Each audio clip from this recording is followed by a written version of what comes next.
Hi friends, welcome back to my channel.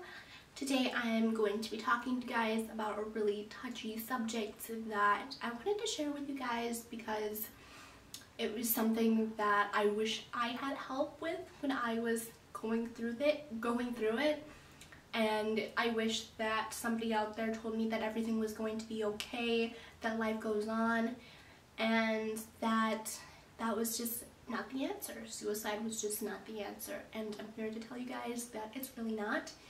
I'm here to tell you that life does get better. It seems like it doesn't, but it does. And I'm just going to tell you my story of what happened when I was 15 years old when I tried to commit suicide.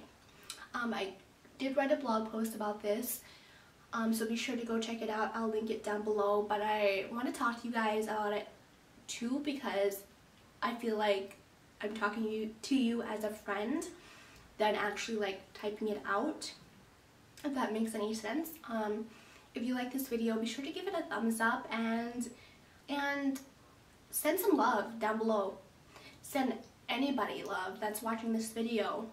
Tell them that life is gonna be okay, everything's gonna be okay, you will be fine, you will make it through. Write that in the comments down below to help somebody out. And if you're the person that's going through this or thinking about it, just so you know, there are options out there. There are people there that are willing to help, that are willing to listen to you, go through your pain with you. I can do that as well. And if you need somebody like me to talk to, definitely message me. I will reply to you. I pretty much reply to all my messages and all my comments. I want to be there for you because it's hard. It really is hard. I literally felt like my world was falling apart. I felt like there was no one there to help me, and I know how hard that is. Sorry. Okay. Not gonna cry. For those of you that don't know me, hi, I'm Malaya. I do lifestyle and personal videos. Anything that really will help you in the long run in the future, or just help you in general. And so that's what I do. Alright, enough gabbering, and let's just get started with this video.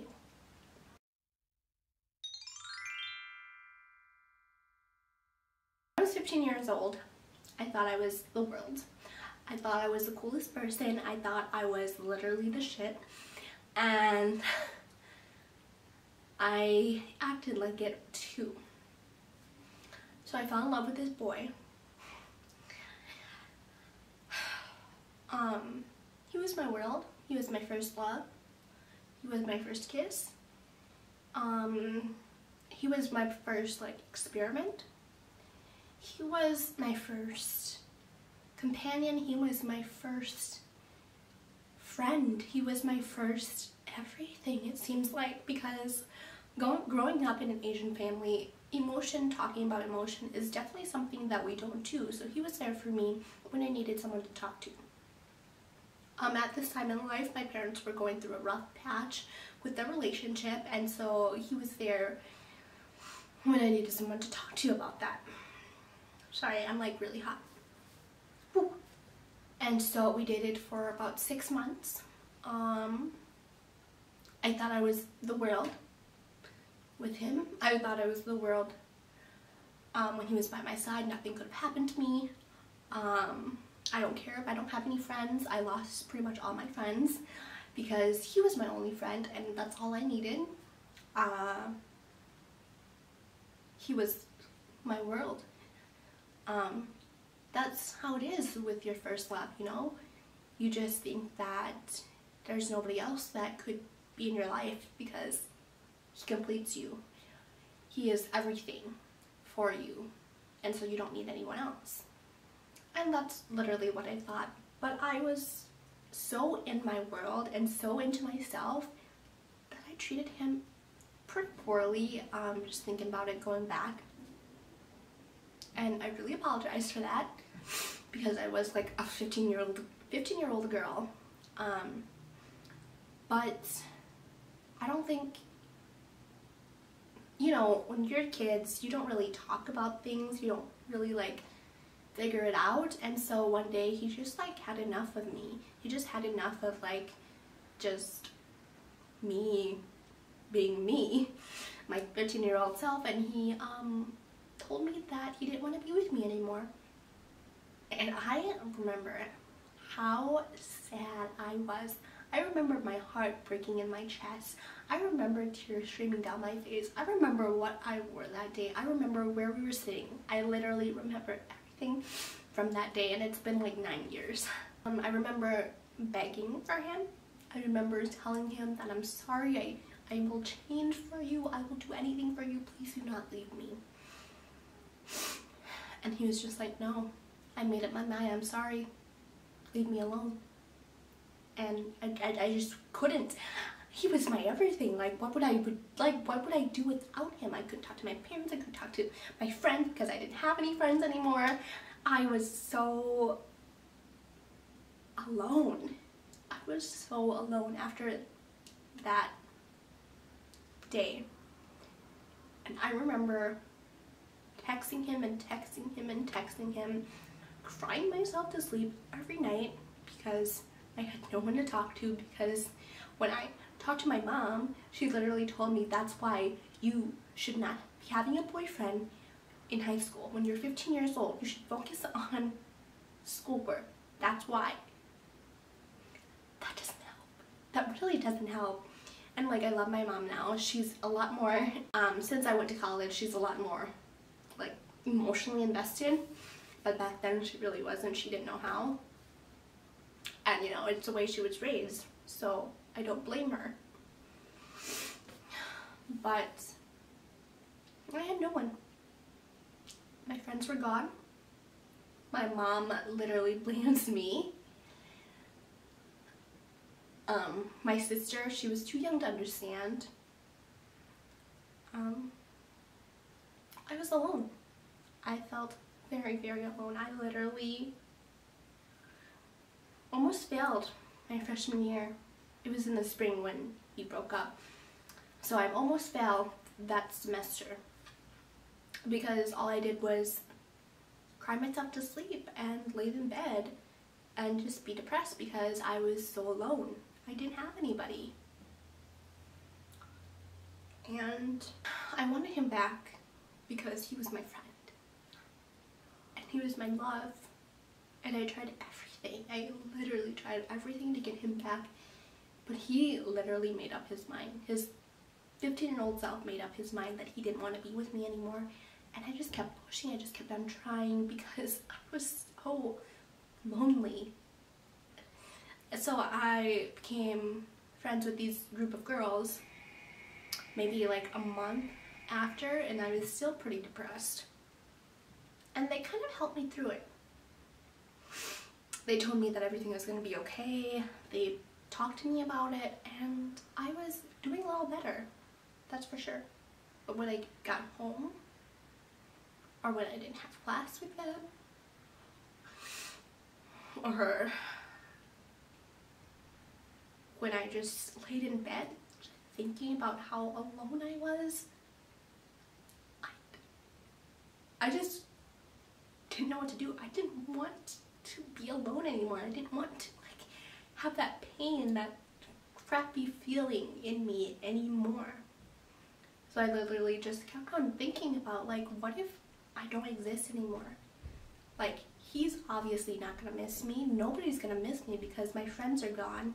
These two girls, like, they'll get over it. My mom doesn't really care. She just cares about my schoolwork. This is what I thought about in high school.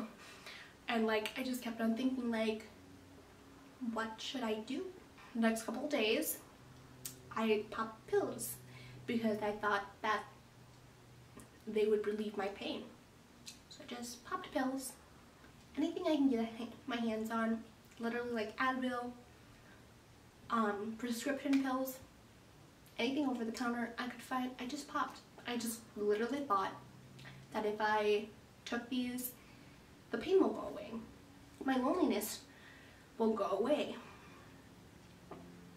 And so I did that for a while, maybe like a month, another month. Nobody really noticed, I don't think. I still talk to those two girls. I mean, those two girls were really close friends. They're still best friends today. But I was like the third wheel, so it's whatever, you know, somebody I could talk to. I cried a lot. I remember sitting in class crying, going home crying, sleeping crying. It was pretty painful. I remember it was in the summer, it was on a weekend, and I was just laying in bed crying, being sad.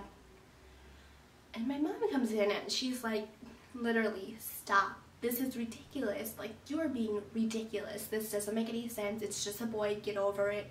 Like, stop being stupid. She technically didn't say that. I just felt like she said that. And I just had it. I'm like, why are you treating me like this? I feel like crap. I am so lonely. I have no one. And you're treating me like I'm a piece of garbage. I have feelings. I'm in pain. Like, why aren't you helping me through it? Why are you treating me like this? And we just got into a huge argument.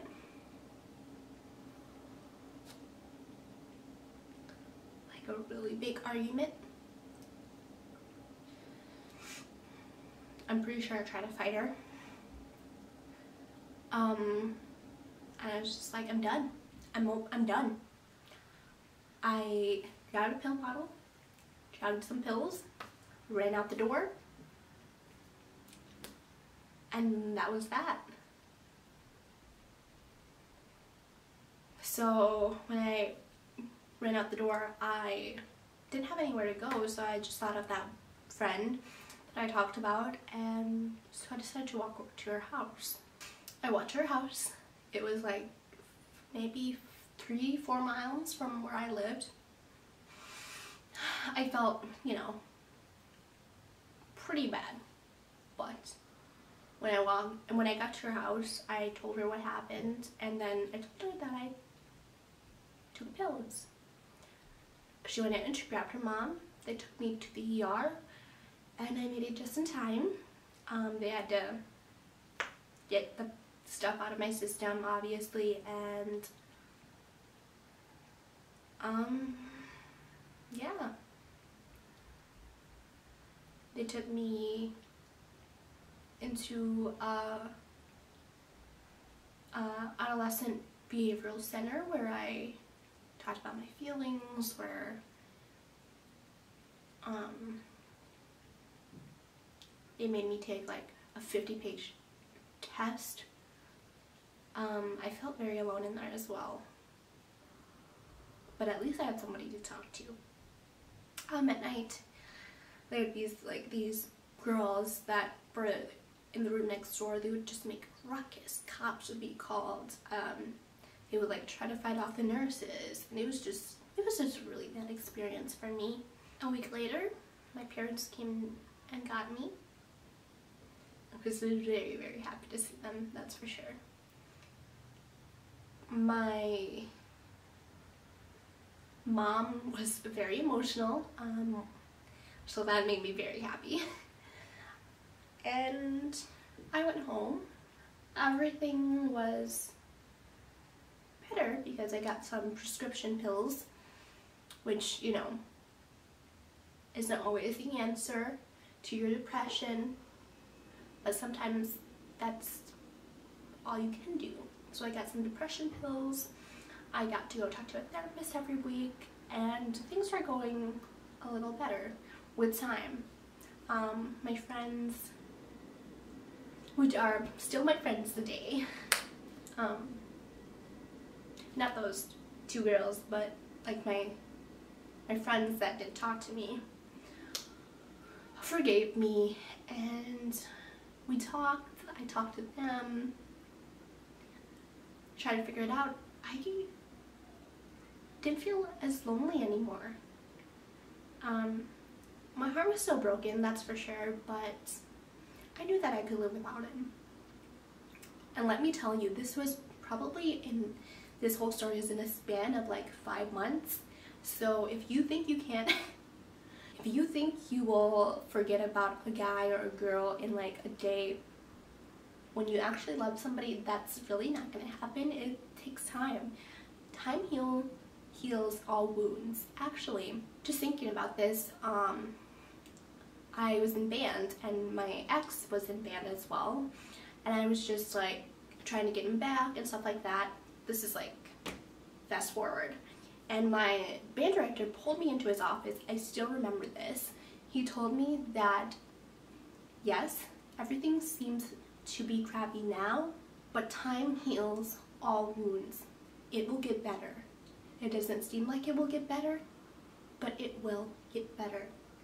And I just remember that. I remember thinking that he was, one, crazy that he said that, and two, nobody can tell me if I could get better or not. Like, it's my life. Like, you don't know what I'm going through. So that's what I thought when he told me. But like, thinking back, it's true. It got better. But in that moment, I felt like I had no one. And if you're going through that, find somebody to talk to. Because feeling alone is definitely something that will break you to the point where you will commit that suicide.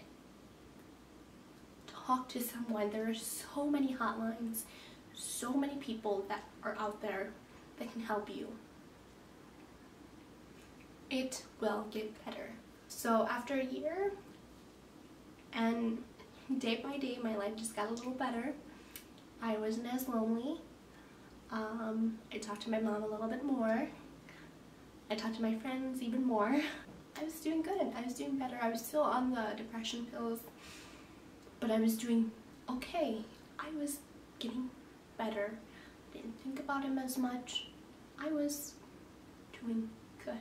And I like totally understand how you feel. I totally understand that you think that nobody is out there. Nobody cares about you, but somebody out there does. Somebody out there is going to help you, and you will get better. Because I thought I could never get better. And here I am, making this video for you guys like 8 years later. Like, I don't know what would happen if I did die. Like, I wouldn't be here. I wouldn't have found Mike. I wouldn't have gone to an amazing college. I wouldn't have joined a sorority where I feel so welcomed. I wouldn't have experienced these amazing things in my life. Okay, so I wouldn't have experienced all these amazing things that are happening in my life if I died that day. Everything will get better. My life, you know, there's ups and downs in life. That's life. Life is hard, my friend. But so are you. You are strong. You can make it. You are amazing. That loneliness that you feel now will not be non-existent in a year or 2 years or even a few months. Killing yourself is not worth it. And if I could go back and tell my 15-year-old self that, I would. Because it's not worth it. Life is so precious. You have one life. Live it to the fullest. So that is my story. I hope you enjoyed it. If you need someone to talk to, please, please, please don't hesitate to message me. And I will link a bunch of hotlines in the description bar down below as well. And yeah, thank you guys so much for watching, and talk to you guys later.